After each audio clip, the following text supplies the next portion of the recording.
4 observations and 2 discoveries confirmed that over 30 ancient mysteries have the same origin. Australian researcher Ronald Pegg, in his research documentation, reveals the actual origins of over 30 legends and stories that are documented and reported in the world's various ancient chronicles and sacred texts, including the Atlantis Legend. 2 recurring puzzle pieces involving the same 2 physical objects, often named, being described, depicted or reported in myths, legends, ancient chronicles and religious texts by various people throughout the past 5,000 years of the world's history, with the same 2 named ones being reported 3 times. An oracle was often in the country associated with these stories and was reported as a physical object that was consulted by a person. A messenger, often appearing in a bright light as reported in these stories, known as an angel or a wise man, often gave the 2 objects to the named people to examine. One of the tablets was depicted as a map of the world by different cultures.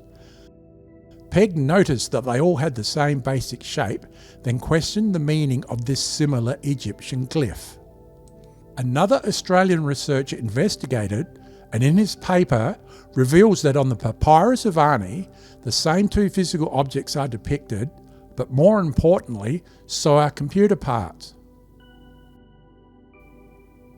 A clear box for the flat circle, with a mouse and cable that dates it all to the early 1990s.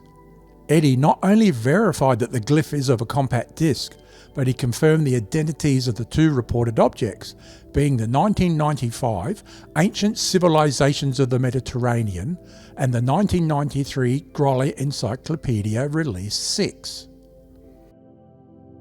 Regarding the Mormon artefacts, along with the seer stones were plates. An 1829 picture shows witnesses holding a plastic CD case, before plastic was invented. This means that all the ancient myths and stories investigated by Ronald Pegg were based upon the respective ancient people seeing and reporting the contents of the same 2 CD-ROMs, with the Egyptian and other oracles being a computer, with the reported messenger being the one who was operating that computer. Adding the papyrus of Ani to the list that documents these 2 data disks, then the Atlantis Legend, implies that the Atlantis Legend is also based upon the same 2 CD-ROMs. This book confirms it, with this book revealing where the Egyptian glyphs depict early 1990s computer parts, while the evidence for these and many of the other ancient religious stories are presented as individual case studies in our other books.